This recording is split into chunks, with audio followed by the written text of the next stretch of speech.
ನಮಸ್ಕಾರ, ನೀವು ನೋಡುತ್ತಿರುವುದು ರಾಯಚೂರು ನ್ಯೂಸ್ 007ಗೆ ಸ್ವಾಗತ. ಕನಿಷ್ಠ ವೇತನ ಜಾರಿಗೆ ಆಗ್ರಹಿಸಿ ಬೃಹತ್ ಪ್ರತಿಭಟನೆ. ಅಂಗನವಾಡಿ ಕಾರ್ಮಿಕರು, ರೈತರು, ಮಹಿಳೆಯರು ಸೇರಿ ವಿವಿಧ ಸಂಘಟನೆಗಳ ಹೋರಾಟ. ತಾಲೂಕು ಕಚೇರಿಗೆ ಮುತ್ತಿಗೆ ಯತ್ನ. ಪ್ರತಿಭಟನಾಕಾರರು ಪೊಲೀಸರ ವಶಕ್ಕೆ. ರಾಜ್ಯ ಸರ್ಕಾರ ಪರಿಷ್ಕರಿಸಿರುವ ಕನಿಷ್ಠ ವೇತನವನ್ನು ಕೂಡಲೇ ಜಾರಿಗೊಳಿಸಬೇಕು ಸೇರಿದಂತೆ ವಿವಿಧ ಬೇಡಿಕೆಗಳ ಈಡೇರಿಕೆಗೆ ಆಗ್ರಹಿಸಿ ಸಂಯುಕ್ತ ಹೋರಾಟ ಕರ್ನಾಟಕ ಹಾಗೂ ಕಾರ್ಮಿಕ ಸಂಘಗಳ ಜಂಟಿ ಸಮಿತಿ ಜಿಲ್ಲಾ ಘಟಕದ ನೇತೃತ್ವದಲ್ಲಿ ಸೋಮವಾರ ನಗರದಲ್ಲಿ ಬೃಹತ್ ಪ್ರತಿಭಟನೆ ಹಾಗೂ ಜೈಲ್ ಭರೋ ಚಳವಳಿ ನಡೆಯಿತು. ಹಳೆ ಜಿಲ್ಲಾಧಿಕಾರಿ ಕಚೇರಿ ಎದುರಿನಿಂದ ತಾಲೂಕು ದಂಡಾಧಿಕಾರಿಗಳ ಕಚೇರಿವರೆಗೆ ಪ್ರತಿಭಟನಾಕಾರರು ಮೆರವಣಿಗೆ ನಡೆಸಿ ತಾಲೂಕು ದಂಡಾಧಿಕಾರಿಗಳ ಕಚೇರಿಗೆ ಮುತ್ತಿಗೆ ಹಾಕಲು ಮುಂದಾದರು. ಈ ವೇಳೆ ಪೊಲೀಸರು ಪ್ರತಿಭಟನಾಕಾರರನ್ನು ವಶಕ್ಕೆ ಪಡೆದು ಮಹಾತ್ಮ ಗಾಂಧಿ ಕ್ರೀಡಾಂಗಣಕ್ಕೆ ಕರೆದೊಯ್ದು ಬಿಡುಗಡೆ ಮಾಡಿದರು. ಪ್ರತಿಭಟನೆಯ ನೇತೃತ್ವ ವಹಿಸಿದ್ದ ಕೆಜಿ ವೀರೇಶ್ ಹಾಗೂ ಡಿಎಸ್ ಶರಣಬಸವ ಮಾತನಾಡಿ, ಕಾರ್ಮಿಕ ಸಂಘಟನೆಗಳ ನಿರಂತರ ಹೋರಾಟದ ಫಲವಾಗಿ ಮೇ 22, 2026ರಂದು ವೈಜ್ಞಾನಿಕ ಲೆಕ್ಕಾಚಾರ ಹಾಗೂ ಸುಪ್ರೀಂ ಕೋರ್ಟ್ ತೀರ್ಪಿನ ಆಧಾರದ ಮೇಲೆ ರಾಜ್ಯ ಸರ್ಕಾರ ಕನಿಷ್ಠ ವೇತನ ಪರಿಷ್ಕರಿಸಿ ಅಂತಿಮ ಅಧಿಸೂಚನೆ ಹೊರಡಿಸಿದೆ. ಆದರೆ 2 ತಿಂಗಳು ಕಳೆದರೂ ಪರಿಷ್ಕೃತ ವೇತನವನ್ನು ಜಾರಿಗೊಳಿಸಿಲ್ಲ. ಇದರಿಂದ ರಾಜ್ಯದ ಲಕ್ಷಾಂತರ ಕಾರ್ಮಿಕರು ಸಂಕಷ್ಟಕ್ಕೆ ಸಿಲುಕಿದ್ದಾರೆ ಎಂದು ಆರೋಪಿಸಿದರು.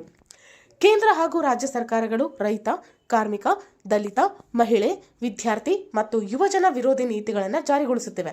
ಭೂಸ್ವಾಧೀನ, ಖಾಸಗೀಕರಣ, ಬೆಲೆ ಏರಿಕೆ, ನಿರುದ್ಯೋಗ ಹಾಗೂ ಗುತ್ತಿಗೆ ಪದ್ಧತಿಯಿಂದ ದುಡಿಯುವ ವರ್ಗದ ಬದುಕು ಮತ್ತಷ್ಟು ಸಂಕಷ್ಟಕ್ಕೀಡಾಗಿದೆ ಎಂದು ಅವರು ಆಕ್ರೋಶ ವ್ಯಕ್ತಪಡಿಸಿದರು. ಕಾರ್ಮಿಕ ಸಂಹಿತೆಗಳನ್ನು ಹಿಂಪಡೆಯಬೇಕು. ಕರ್ನಾಟಕದಲ್ಲಿ ಅಧಿಸೂಚಿತ ಕನಿಷ್ಠ ವೇತನವನ್ನು ಜಾರಿಗೊಳಿಸಬೇಕು. ಕಾಯಮೇತರ ಹಾಗೂ ಗುತ್ತಿಗೆ ಕಾರ್ಮಿಕರ ಸೇವೆ ಕಾಯಂಗೊಳಿಸಬೇಕು.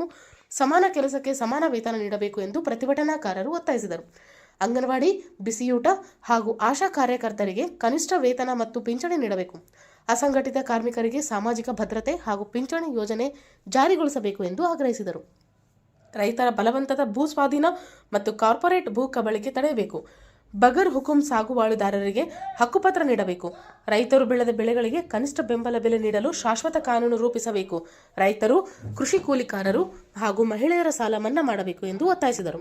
ಪೆಟ್ರೋಲ್, ಡೀಸೆಲ್, ಅಡುಗೆ ಅನಿಲ, ವಿದ್ಯುತ್, ದಿನಸಿ ಹಾಗೂ ಸಾರಿಗೆ ದರಗಳ ನಿರಂತರ ಏರಿಕೆಗೆ ಕಡಿವಾಣ ಹಾಕಬೇಕು.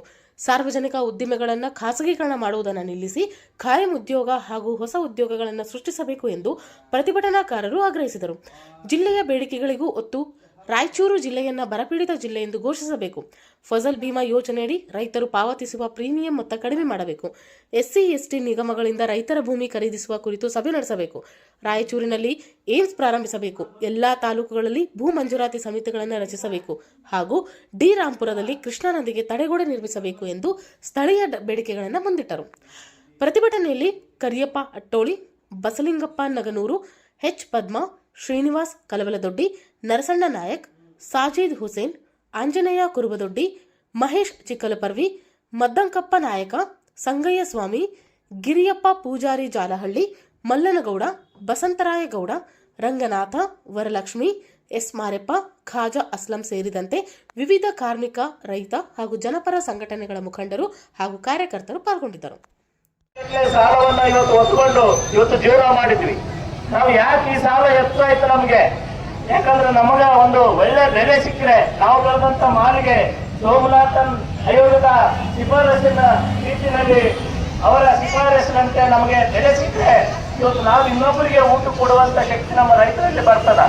ಆದ್ರೆ ಇವತ್ತು ಅಂತ ಶಕ್ತಿಯನ್ನ ಇವತ್ತು ಕೇಂದ್ರ ಸರ್ಕಾರದವರು, ರಾಜ್ಯ ಸರ್ಕಾರದವರು ಇವತ್ತು ಇದು ಮಾಡ್ತಾ ಇದ್ದಾರೆ. ಹಿಂಗಾಗಿ ಇವತ್ತು ನಾವೆಲ್ಲರೂ ಇವತ್ತು ತಯಾರಾಗಬೇಕು.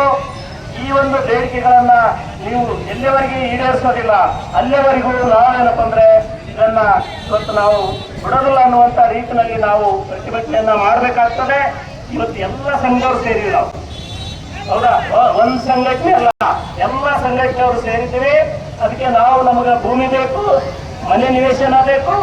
ಎಲ್ಲೆಲ್ಲಿ ಸರ್ಕಾರದವರು ಭೂಮಿ ಕೊಡಬೇಕಂತ ತೀರ್ಮಾನ ಮಾಡ್ಯಾರ, ಅದು ದೇವದಾಸಿ ಹೆಣ್ಮಕ್ಳು ಇರ್ಬೋದು, ದಲಿತರಿಗಿರ್ಬೋದು, ಅಥವಾ ಜೀತದಾಳುಗಳಿಗೆ ಸೆಂಕ್ಷನ್ ಮಾಡಿರುವಂತ ಭೂಮಿ ಇರ್ಬೋದು, ಅಥವಾ ಅರಣ್ಯ ಭೂಮಿ ಇರ್ಬೋದು.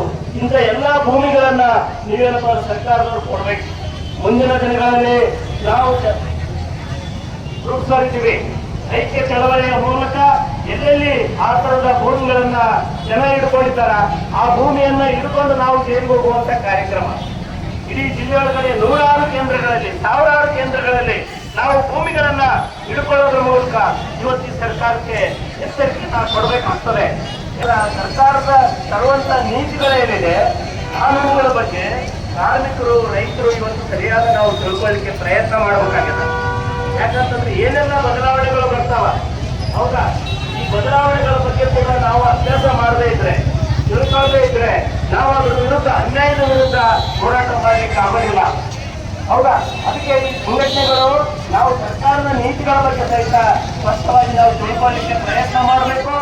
ಅದರ ವಿರುದ್ಧ ನಾವು ಜನರನ್ನ ಸಂಘಟಿಸಬೇಕು, ದೊಡ್ಡ ಸಂಖ್ಯೆಯಲ್ಲಿ ಸಂಘಟಿಸಬೇಕು.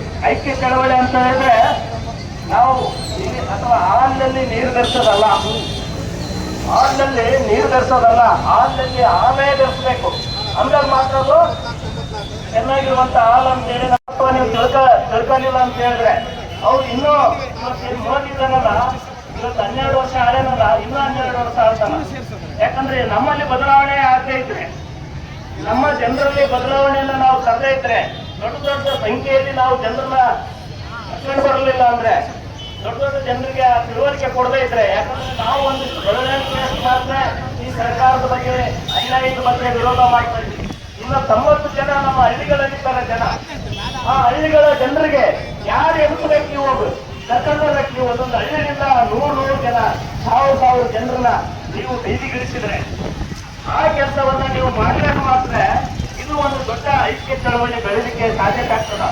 ಇಲ್ಲ ಅಂತ ಹೇಳಿದ್ರೆ ಇನ್ನೂ 12 ವರ್ಷ ಅಂತ ಇನ್ನೂ 12 ವರ್ಷ ಆ ಮೋದಿ ಅಧಿಕಾರದಲ್ಲಿ ಇರ್ತಾನೆ. ಯಾಕಂದ್ರೆ ಮೋದಿ ತರುವಂತ ನೀತಿಗಳು ಏನಿದೆಯಲ್ಲ, ಅದು ಕೆಲವೊಂದು ಒಳ್ಳೇದಿದೆ, ಕೆಲವೊಂದು ಕೆಟ್ಟದಿದೆ. ನಮ್ಗೆ ಅರ್ಥ ಮಾಡ್ಕೊಳ್ಳಿಕ್ಕೆ ಆಗ್ತಾ ಇಲ್ಲ.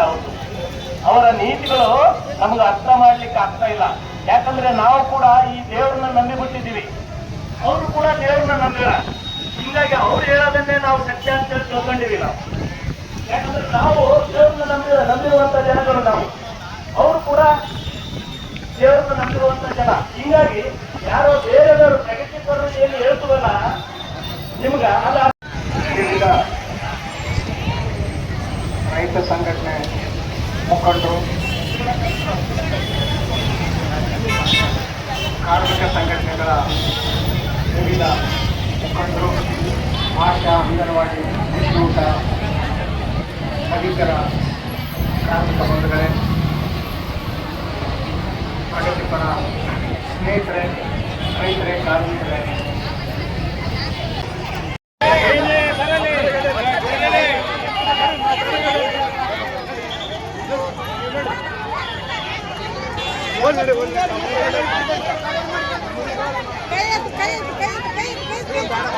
ಸಾಗರ ಡಿಟಿಪಿ ಸೆಂಟರ್.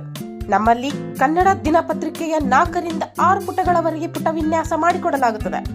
ಕಲ್ಯಾಣ ಕರ್ನಾಟಕ ಭಾಗದ ಸುದ್ದಿ ಹಾಗೂ ಸ್ಥಳೀಯ ಸುದ್ದಿಗಳನ್ನ ಹಾಕಿ, ಯಾವುದೇ ಜಿಲ್ಲೆ ಹಾಗೂ ತಾಲೂಕುಗಳ ಪತ್ರಿಕೆಗಳನ್ನು ಅವರು ಜಿಲ್ಲೆಯ ಸುದ್ದಿಗಳನ್ನ ಹಾಕಿ PDF ಮಾಡಿಕೊಡಲಾಗುತ್ತದೆ.